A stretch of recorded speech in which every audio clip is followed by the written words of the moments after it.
오늘 우리 옆 사람 보고 미소로 인사하고 대로 칭찬하는데 종교개혁 기념주를 맞아서 우리 대한교회가 더 성경적이고 더 건강 교회가 되기를 소원하면서요. 우리 옆 사람 보세요. 옆 사람 보고 우리가 대한교회입니다. 우리 대한교회는 사랑하고 섬기며 본질을 붙잡고 일어서는 교회입니다.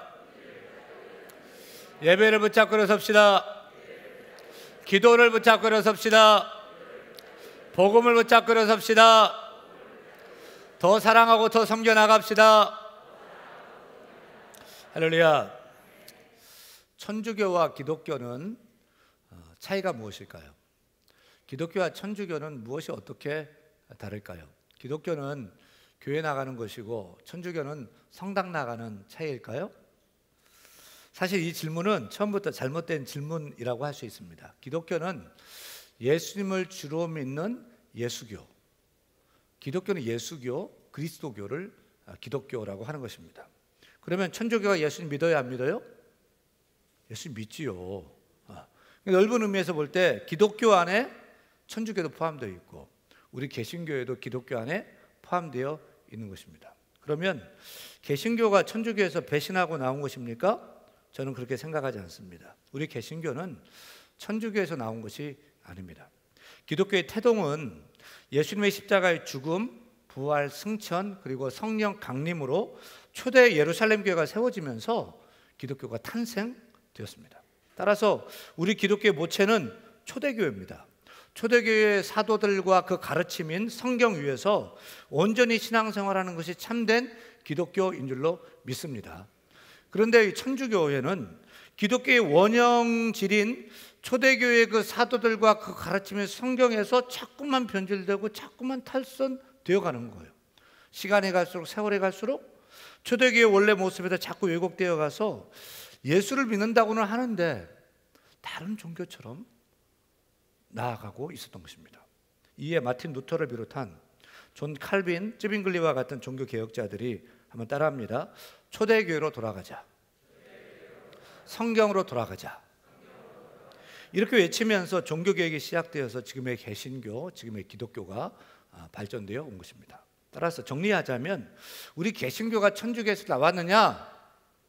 그렇지 않습니다. 우리 천주교가 기독교에서 초대교회에서 자꾸 곁길로 빠져 나간 것입니다. 우리 개신교는 참된 기독교의 본질인 초대교회로 돌아가고 성경으로 돌아가 성경적인 교회, 초대교회의 신학과 정신을 따르는 교회로 회복하고자 했던 것입니다. 사실 1517년 10월 31일에 마틴 루터가 독일의 비텐베르그 성당 대문에 로마 가톨릭의 부패에 관해 95개 조항의 반박문을 내걸 때 이런 주제들로 우리 한번 토론해 봅시다. 이런 의도였습니다. 루터는 처음부터 교황을 대적하겠다, 로마 가톨릭 천주교를 어떻게 하겠다 이런 생각 없었습니다. 루터는 90여 개 조항의 반박문을 내걸고 우리 이 문제들에 대해서 이게 잘못되지 않았습니까? 우리 한번 토론해 봅시다. 로마 가톨릭교가 초대교회로 다시 돌아가야 되고 잘못된 전통을 버리고 오직 성경의 모습으로 성경의 가르침대로 가야 되지 않겠습니까? 라고 생각해서 토론 주제를 내건 것뿐이에요. 결코 천주교가 아닌 개신교를 만들 생각은 꿈에도 꾸지 않았습니다. 그런데 이 반박문을 내건 이 사건이 이상하게요, 종교개혁의 도화선이 되어서 단 2주 만에 독일 전역에 영성회복의 불길이 타오르게 되고 단 4주 만에 유럽 전체에 개혁의 불길이 막 불같이 막 일어나게 된 거예요. 루터는 후에 이렇게 말했습니다. 내가 95개 조항을 발표했을 때 나는 눈이 먼 말처럼 이끌려 나가게 되었다. 이런 루터의 고백처럼 종교개혁은 루터가 의도했던 대로 의도했던 것이 아니에요. 또 계획했던 것도 아니에요. 하나님이 기수가 되셔가지고 루터를 눈먼 말처럼 자기도 모르게 막 이끌려 가게 됐던 거예요. 하나님께서 루터를 사용해서 로마 가톨릭교가 아닌 오직 성경으로 돌아가 초대교회의 정신을 회복한 참된 교회를 이루시고자 하나님이 역사하신 것이 종교개혁임을 깨닫기를 소원합니다. 이런 의미에서 오늘은 종교개혁 기념주의를 맞아서 종교개혁 정신을 다시 되새김질함으로써 우리 교회도 날마다 개혁되어 성경으로 돌아가는 이 개혁교회, 그리고 초대교회의 정신을 날마다 회복하는 개혁교회와 개혁성도로 살아갈 것을 결단하는 복된 귀한 시간 되기를 간절히 축원합니다. 축원합니다. 오늘 말씀 제목 한번 따라할까요? 종교개혁 정신의 되새김. 우리 옆 사람에게 한번 물어보세요. 사랑하는 성도님, 종교개혁 정신이 무엇입니까? 도대체 종교개혁 정신이 뭐죠? 첫째, 종교개혁은 따라합니다. 바른 신학운동이다. 종교개혁은 무엇을 뜯어 고치자고 한 것이 아니에요. 종교개혁은 뭐냐면 따라합니다. 성경으로 돌아가자. Back to the Bible. 성경으로 돌아가서 성경 위에 바른 신학을 세우자는 운동이 종교개혁이었습니다. 이 시간 중세 로마 가톨릭 교회가 신학적으로 얼마나 성경에서 벗어났는지 몇 가지만 생각을 하고 싶어요. 우선 천주교가 이 성인을 높이고 숭배하는 것은 성경적이지 않습니다. 지금도 성당에 다니는 사람들은 예수님께 기도하기보다는 누구에게 기도를 하죠? 성모 마리아에게 기도를 합니다. 천주교인들이 가장 듣기 거북해하는 말이 뭐냐면 천주교는 마리아를 믿는 종교다. 그래서 제일 듣기 싫어해요. 우리는 예수님 믿어요. 마리아에게 기도 응답되도록 아들 예수님께 중지하도록 요청하는 것 뿐이에요 라고 천주교인들이 대답합니다. 좋습니다. 그런데 성경에 성모 마리아에게 기도를 요청하라고 성경이 가르쳤던가요? 예수님께서 그렇게 하셨고 사도들이 그렇게 말씀하셨습니까? 로마 가톨릭은 주장하기를 성모 마리아는 원죄가 없다, 죄 없이 잉태되었다, 평생 처녀였다, 동정녀였다. 복음서에 나오는 예수님의 형제들은 마리아가 낳은 자녀가 아니고 예수님의 사촌 형제들이다 라고 주장합니다. 나아가 성모 마리아는 죽지 않고 하늘로 승천한 하나님의 어머니로 높이면서 성모를 찬양하는 성가를 만들었습니다. 대표적으로 아베 마리아, 아베 마리아는 성모송이지 않습니까? 이러한 성모는 은총의 중재자이기에 마리아에게 기도를 하게 했습니다. 지금도 로마에 가면 수천 개의 성당이 있고요, 그 중에 성마리아 성당도 있고 마리아를 숭배하는 성당이 많이 있습니다. 예수님을 기념하는 성당보다도 마리아를 더 높이는 성당이 더 많습니다. 지금도 여기저기에 우리 주변에 있는 천주교를 가보면 성모 마리아는 항상 어른이고 예수님은 항상 어린아기로 그렇게 그려져 있고 또 성상이 그렇게 표현되어 있습니다. 이것이 성경적입니까? 사람이 기도의 대상이 될 수 있는지요? 사람이 예배의 대상이고 찬양이 될 수 있습니까? 성경에는 성모 숭배가 없습니다. 우리 주님은 마리아의 육신을 빌려서 이 땅에 오셨기에 우리가 성모 마리아를 귀한 복된 여인으로 우리가 여겨야 되겠지만 천주교는 더 나아가서 마리아를 하늘의 황후로 숭배하고 있는 것은 엄연히 우상 숭배이고 비성경적인 신학인 것입니다. 나아가 영웅적인 신앙인들을 성인으로 추앙하는 것도 문제입니다. 성 베드로, 성 요한, 또 성 바울, 성 어거스틴이라고 부르면서 성인을 숭배하게 합니다. 우리 한국에만도 103인의 성인이 있습니다. 천주교 신자들은 세례받을 때 남자 신도는 남자 성인의 이름을 세례명으로, 여자 신도는 여자 성인의 이름을 세례명으로 그렇게 받습니다. 이 성인들의 유골 앞에서 기도하고 입 맞추면 병이 낫는다, 기적이 일어난다고 생각을 합니다. 또한 천주교는 예수님의 이름이 아니라 성 베드로의 이름으로 축복하노라 하며 성인의 이름으로 축복합니다. 이것은 미신입니다. 성경적인 신앙이 아닌 것입니다. 무엇보다 천주교의 선행 구원론은 신학적으로 볼 때 결코 성경적이지 않습니다. 우리 죄인이 어떻게 죄사함 받고 구원을 얻어 천국에 갈 수 있지요? 오직 죄를 회개하고 예수님을 믿기만 하면 죄사함과 구원 얻어 천국 백성 되는 줄 믿으시면 아멘. 이것이 성경적인 구원론입니다. 그런데 천주교의 구원론은 무엇입니까? 예수 믿습니다. 하지만 예수 믿는 믿음만 가지고는 부족하다. 믿음에 공적을 쌓고 선행을 쌓고 봉사를 더해야 된다는 거죠. 지금도 천주교는 예수님을 믿기만 하면 구원을 받지 못하고 죽으면 연옥에 가서 불로 고통을 받아야 한다. 그 연옥에서 죄를 다 태워 없앤 다음에야 천국에 가게 된다는 것입니다. 천주교는 이렇게 성경에도 없는 연옥을 만들어 놓고 연옥에서 죄의 형벌을 받게 된다고 말합니다. 그러면서 연옥에서 고통을 덜어주는 몇 가지 방도를 제시해요. 첫째, 사제인 신부에게 죄사함의 권세가 있다는 것입니다. 그래서 신부를 찾아가 고해 성사를 1년에 한 번씩은 꼭 필수적으로 해야 합니다. 둘째, 이 땅에서 선행을 많이 행하면 연옥에서 이 땅에서 지은 죄로 고통받는 일이 적어진다는 것입니다. 따라서 선행으로 힘써, 사랑으로 선행으로 힘써 행하라. 구원받기 위해서요. 셋째, 고행을 많이 하면 죄가 없어진다고 가르칩니다. 대표적인 예가 로마에 가면은 성 요한 성당이라고 하는 성 라테란 성당이 있습니다. 그 성 라테란 성당 옆에 성 계단 성당이 있는데요. 그 성 계단 성당은 28개의 돌계단이 있는데 이 돌계단은 예수님께서 빌라도에게 재판받으러 올라가신 빌라도 총독 관저에 있던 28개의 계단입니다. 그런데 로마 콘스탄틴 대제의 어머니 헬레나가 예수님께서 죄인된 자신을 구원하기 위해 수치와 고통을 당하신 주님의 은혜가 너무 감사하다고 여겨서 그 예루살렘에 있는 그 돌계단을 로마로 그대로 옮겨와서 그 위에 성당을 지었어요.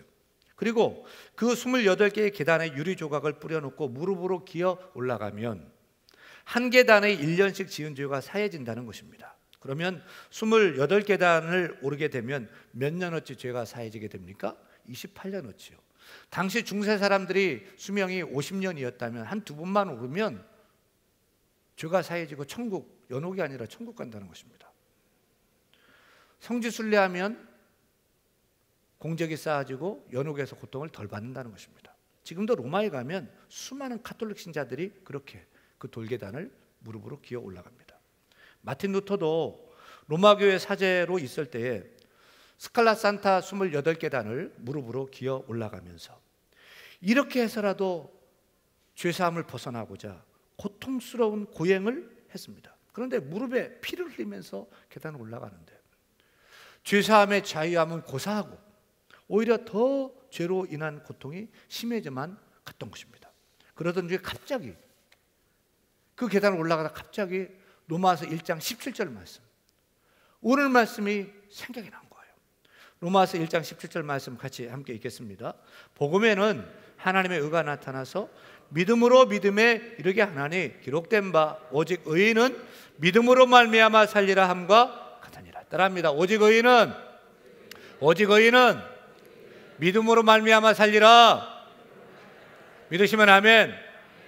루터는 그 고통스러운 고행 중에 이 진리의 말씀을 붙잡게 된 거예요.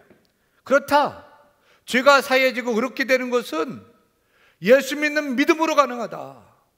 내가 무릎으로 기고 고행하고 금식하고 수고하고 노력해서 의인이 되는 것이 결코 아니다. 예수님 믿음으로 죄사함 받고 의롭게 되는 것이다. 이 신칭의 진리를 깨닫게 된 것입니다. 그러자 마음에서 죄에서 자유함을 얻게 되었고 그 자리에서 벌떡 일어나서 그 계단을 뛰어 내려왔습니다. 이렇게 천주교회는 성경에도 없는 연옥을 만들어 놓고 연옥에서 고통을 받지 않도록 하는 여러 가지 방법들을 제시했는데 결정적으로 마틴 루터를 자극했던 것이 무엇입니까? 면죄부 판매였습니다. 로마 교황청에서 성 베드로 대성당을 짓기 위해서 막대한 자금이 필요해 연옥에서 형벌을 면하게 한다는 약속 증서인 면죄부, 정확히 말하면 연옥에서 벌을 면하게 한다는 면벌부를 돈 주고 사도록 했습니다. 이 면죄부를 사면 자신의 죄뿐만 아니라 이미 죽은 조상이 연옥에서 더 이상 고통을 당하지 않고 천국으로 직행한다고 주장했습니다. 특별히 중세의 사람들이 면죄부를 많이 살 수밖에 없었던 이유 중에 하나는 당시에 흑사병이라고 하는 전염병이 유럽 전역을 뒤덮고 있었습니다. 13세기에서 17세기까지 흑사병, 패스트죠. 주벼룩으로 옮겨지는 이 바이러스에 확진되면은 몸이 커멓게 변해가면서 사흘 나흘 만에 피를 토하고 죽는 아주 무서운 전염병이었습니다. 흑사병이 걸리면 남편도 아내를 버렸고 부모도 자식을 그냥 버렸습니다. 유럽 인구의 절반이 흑사병으로 죽고 도시마다 폐허가 되어 갔습니다. 지금 코로나를 제2의 흑사병이라고 말하지만 그 위협은 흑사병만 못하지요. 그렇게 사랑하는 가족들이 죽어나가는 것을 보면서 면죄부는 죽음을 직면한, 죽음에 직면한, 죽음의 고통 속에 죽어가고 있는 가족들과 자신에게 있어서 너무나도 달콤한 유혹이 되었던 것입니다. 여러분, 면죄부를 돈 주고 사면 죄가 사해지고 천국 가게 됩니까? 천국 티켓을 돈 주고 살 수 있습니까? 고행을 하면 죄가 사해지는 것입니까? 선을 만행하고 사랑하고 섬기며 선행을 행하면 지은 죄가 없어지는 것입니까? 그리고 여러분의 윤목사에게 여러분이 찾아와서 이런저런 죄를 저에게 고백하면 저는 들어주기만 할 뿐 아무 힘도 능력도 권세도 없는데 천주교의 신부님께 찾아가서 죄를 구하며 고해성사를 하면서 신부님이 성부 성자 성령의 이름으로 형제의 자매의 죄가 사해졌으니 평안히 돌아가십시오 라고 말하면 죄가 사해지는 것입니까? 신부님은 하나님이란 말입니까? 이런 구원관이 성경적일까요? 로마 가톨릭 교회는 이렇게 비성경적인 구원론을 가지고 성도들을 미혹했던 것입니다. 그렇다면 어떻게 중세 로마 가톨릭 교회는 이렇게 성경에도 없는 신학을 가질 수 있었을까요? 그 이유는 천주교는 우리와 다른 성경관을 가지고 있기 때문입니다. 천주교인들 성경 가지고 있다 없다? 있습니다. 천주교인들이 이 성경을 하나님 말씀으로 믿는다 안 믿는다? 믿습니다. 그런데 문제는 뭐냐? 이 성경의 권위보다 교회의 권위가 더 높고 이 성경보다도 교회가 결정한 전통과 유전이 더 우선된다고 주장을 하는 거죠. 왜냐하면 천주교의 논리를 보면 교회가 성경을 정경으로 결정하고 채택한 것이 아니야. 따라서 그 결정한 교회의 권위가 성경의 권위보다 높다라고 주장하는 것입니다. 그러므로 교회 수장인 교황이 성경의 최종 해석권을 가지고 있고 교회 회의에서 결정한 것은 성경과 달라도 더 큰 권위를 갖게 되는 것입니다. 그 결과 교회 회의에서 교황이 성모 마리아는 죄 없이 태어났다, 부활 승천했다, 동정녀다, 이렇게 하면 결정하면 그것이 교리가 됩니다. 교회 회의에서 성경에도 없는 연옥이 있다고 하면 없던 연옥도 생기는 것이고 사제에게 죄를 고해 성사하면 죄 사함을 받는다는 교리도 그렇게 만들어졌고 지금도 그것을 따르고 있습니다. 이것이 로마 가톨릭 교회입니다. 이것이 천주교의 신학입니다. 이에 반해서 마틴 루터를 비롯한 칼빈과 같은 종교 개혁자들은 아니다, 교회가 결정했기 때문에 이 성경이 정경된 것이 아니다, 성경 그 자체에 권위가 있기 때문에 교회가 정경으로 받아들인 것이다. 따라서 오직 성경만이 우리의 신앙과 생활의 유일한 법칙과 유일한 표준이다 라고 주장을 합니다. 그래서 종교개혁자들은 성경 말씀인 이 하나님 말씀인 성경은 교회의 권위보다 높고 성경 말씀은 교회의 전통이나 어떤 결정보다도 성경이 우선한다고 믿고 가르쳤던 것입니다. 사랑하는 믿음의 형제 자매 여러분, 종교개혁은 중세 로마 가톨릭 교회의 잘못된 신학에서 오직 성경으로 돌아가자는 운동이었습니다. 종교개혁의 핵심 사상은 따라합니다. 오직 성경, 오직 믿음, 오직 은혜입니다. 따라서 우리는 성경에 교회의 전통을 더하는 것이 아니라 오직 성경대로 믿고 오직 성경대로 가르치고 오직 성경대로 살자는 개혁교회 신학 원리를 따를 것을 그대로 결단하시면 아멘. 구원도 선행을 더해서 되는 것이 아니라 오직 예수 그리스도를 믿는 그 믿음 하나로 충분한 줄 믿으시면 아멘. 나는 내가 노력해서 구원받는 것이 아니라 주의 은혜로, 주께서 주시는 그 믿음으로 우리가 구원받고, 구원받은 은혜에 감사해서 선도 행하고 행함도 있고 봉사도 하고 그런 열매를 맺어가야 되는 줄 믿으시면 아멘. 둘째, 종교개혁은 따라합니다. 바른 교회 운동이다. 종교개혁을 영어로 표기할 때 The Reformation이라고 표기를 합니다. 그런데 번역이 좀 잘못됐습니다. The Reformation은요, 종교개혁으로 번역하는 것이 아니라 교회 개혁이 더 맞습니다.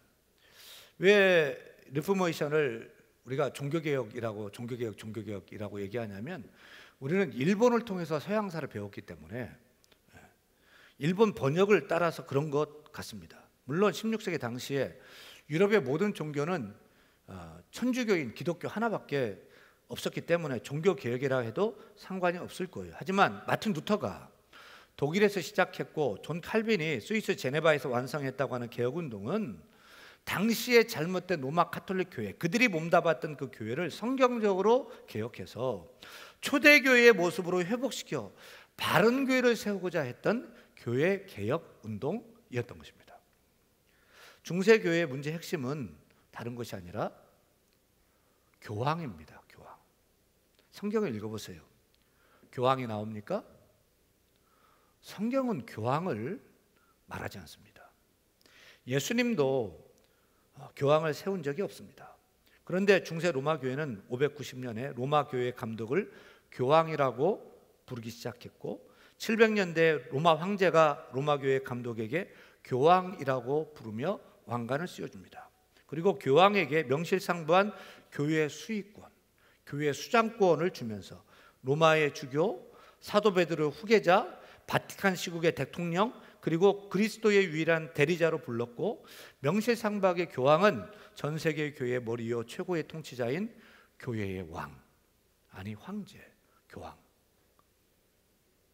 서게 됩니다. 지금도 전 세계 천주교회에서는 교황 무호소를 주장합니다. 교황은 실수도 없고 어떤 오류도 없으며 전 세계를 다스리기에 세상이 그 어떤 법정에도 복종할 필요가 없다고 가르칩니다. 그리고 성 베드로와 성 바울의 대축일인 6월 29일을 지키고 난 그 다음 주일을 교황주일로 지킵니다. 그날 미사 때는 교황에 대한 강론과 교황을 위한 특별헌금을 합니다. 이것이 성경적입니까? 천주교는 인간 교황을 중심으로 한 교회입니다. 이런 잘못된 교황제도에 반대하면서 루터는 1520년에 독일 기독교 귀족에게 보낸 서한 편지에서 그 당시 중세교회의 타락상을 이렇게 지적했습니다. 황제가 1층 왕관을 쓰는데 교황은 3층 왕관을 쓰니 놀라지 않을 수 없다.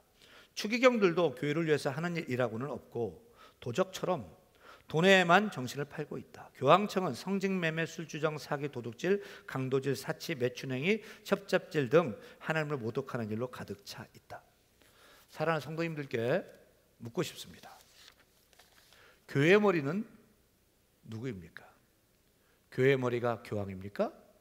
결코 아니죠. 우리 교회의 머리는 오직 예수 그리스도, 오직 예수 그리스도, 오직 예수 그리스도인 줄 믿으시면 아멘. 교회의 머리는 예수 그리스도예요. 이에 종교개혁자들은 교황제도에 반해서 오직 예수, 교황이 아니다, 오직 예수다 라고 외쳤던 것입니다. 영국에서는 이 청교도 운동이 일어날 때 영국의 왕이 교회 수장권, 수익권을 가지고 있었기 때문에 왕이 아니라 오직 그리스도, 오직 예수다 라고 외치며 신앙을 지켰습니다. 이렇게 주님의 교회를 부패한 중세 로마 카톨릭 교회가 아닌 참된 교회였던 초대교회 정신을 회복하여 바른 교회를 세우고자 한 바른 교회 개혁 운동이 바로 종교개혁 운동이었던 것입니다. 그럼에도 불구하고 마틴 루터를 비롯한 루터파 교회는 로마 카톨릭의 그 교황처럼 한 사람의 감독이 중앙 집권 정치를 하는 감독 정치로 교회를 다스리게 하는 감독 정치의 교회 정치 제도를 발전시켜 나갑니다. 하지만 종교 개혁의 완성자라고 하는 존 칼빈은 한 사람에게 교회의 권력이 집중되면 부패하고 타락할 수밖에 없다는 것을 깨달았습니다. 그래서 교황정치, 감독정치에 반해서 장로교, 장로정치제도, 장로교회를 만든 거예요. 교회 교인들이 교인의 대표로 장로를 뽑아서 당회를 구성해서 장로가 담임 목사를 돕고, 때론 담임 목사가 잘못하면 견제를 해서 교회를 건강하게 바로 세우도록 하는 장로교 정치제도를 발전시켜 나가는 것입니다. 그러면 이 장로 정치제도는 칼빈이 만든 것이냐? 또 그렇지도 않아요. 칼빈이 성경을 보니까 모세 시대 때에도, 이스라엘 역사에도, 초대 교회 때에도 장로제도가 있는 거예요. 장로제도가 가장 성경적이고 가장 민주적이다는 확신 속에서 건강교회를 세울 수 있는 제도로 장로제도를 세웠고 장로교회를 세운 것입니다. 사랑하는 여러분, 이런 의미에서 우리 교회는 교황정치도 아니고 감독정치도 아니고 오직 예수를 머리 삼고 20여 명의 장로님을 뽑아서 가장 성경적이고 가장 민주적으로 바른 교회를 세워나가는 대한예수교 장로회, 대한교회인 줄 알고 더 바른 교회로 세워가도록 여러분 격려해 주시고 기도해 주시고 박수 쳐주시기 바랍니다. 셋째 종교개혁은 따라합니다. 바른 생활운동이다. 바른 생활운동입니다. 종교개혁은 단순히 바른 신학, 바른 교회 세우기 운동에 그친 것이 아닙니다. 더 나아가 한번 따라합니다. 바른 생활운동. 특별히 종교개혁 완성자라고 하는 존 칼빈은 성경 말씀의 기초에서 신자들의 일상적인 생활과 삶까지도 개혁하고자 했습니다. 그래서 늘 외쳤던 주장이 뭐냐면 코람데오예요. 코람데오.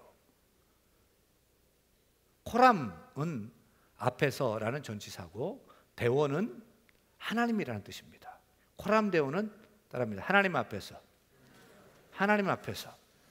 그러므로 우리 신자들은 신앙과 일상의 삶에 늘 한결같이 어떻게 살아야 돼요? 하나님 앞에서 하나님이 기뻐하시도록 거룩하고 경건하게 살아야 할 줄로 믿습니다.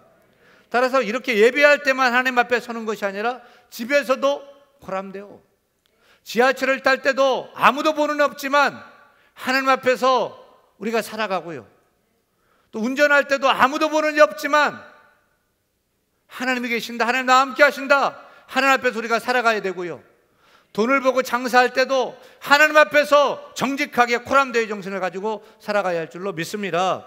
그래서 우리 개혁파 성도들은 하나님 앞에서 먹든지 마시든지 무엇을 하든지 다 하나님의 영광을 위하여, 하나님의 영광을 위하여, 우리가 가정에서 누구 앞에 하나님 앞에서요 무엇을 위하여? 하나님의 영광을 위하여 살아야 할 줄로 믿습니다.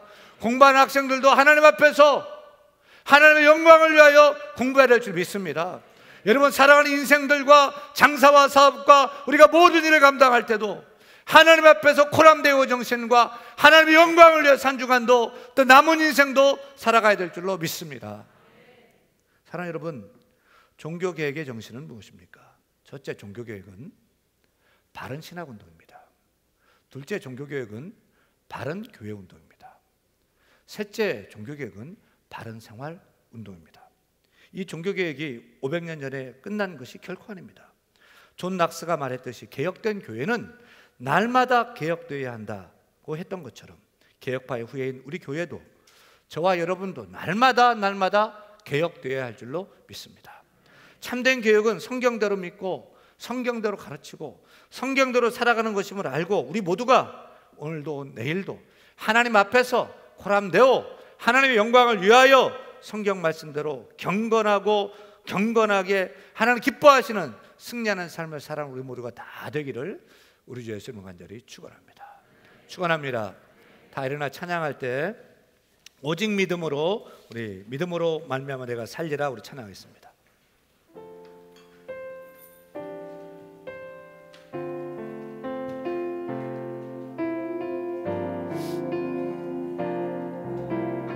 세상은 들리고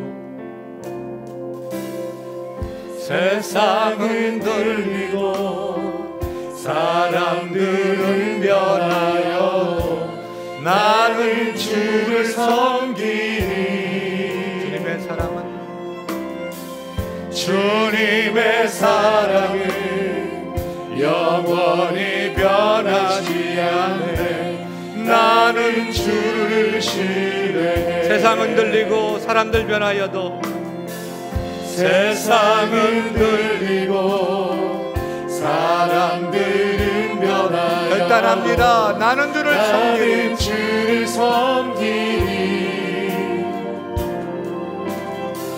주님의 사랑은 영원히 변하지 않네. 나는 주를 신뢰해. 오직 믿음으로, 오직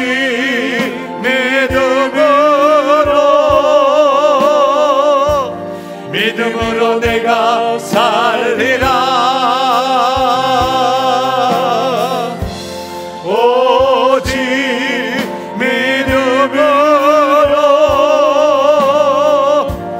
믿음으로 내가 살리라. 믿음은 들리고 사람들은 주를 떠나도 나는 주를 섬기리.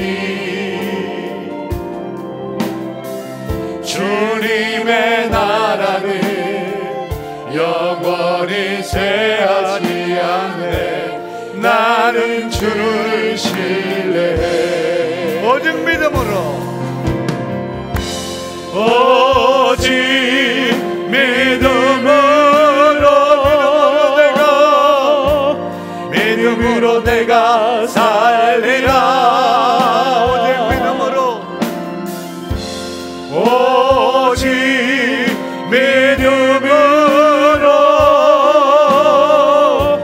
믿음으로 내가 살리라. 오직 믿음으로,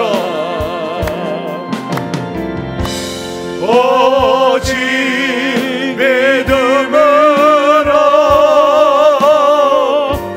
믿음으로 내가 살리라. 오직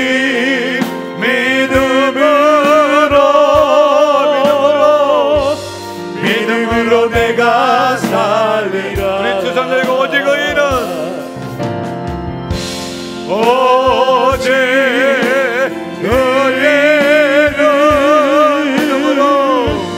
믿음으로 말미암아 살리라. 오직 의인은 믿음으로 말미암아, 오직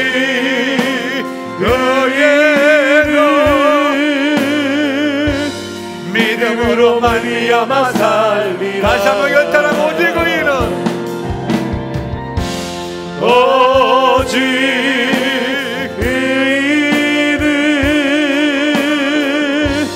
믿음으로 말미암아 살리라. 오직 의인은 믿음으로 말미암아 살리라. 할렐루야. 오직 의인은 믿음으로 말미암아 살아야 될 줄로 믿습니다. 기도 제목 두 가지인데요. 첫 번째, 기도할 때 하나님, 오직 믿음으로 한 주간도 승리하게 하여 주옵소서. 내가 선을 행하고 믿음으로 정직하게 살아가는 것 다 중요하지만 하나님 믿음 주시고 하나님 도와주셔서 그것이 나의 공적되는 것이 아니라 은혜에 감사해서 믿음으로 한 주간도 바르게 살게 하여 주옵소서. 기도하시 바랍니다. 두 번째 기도 제목은요, 바른 신학, 바른 교회, 바른 생활을 위해서 날마다 개혁하며 살게 하여 주옵소서. 오직 성경 말씀대로 순종하며 살게 하여 주옵소서. 또 코로나가 물러가기를 소원하고 임직감사 예배 가운데 큰 은혜 있기를 소원하면서 주여 한번 일체 간절히 기도하며 나갑니다. 주여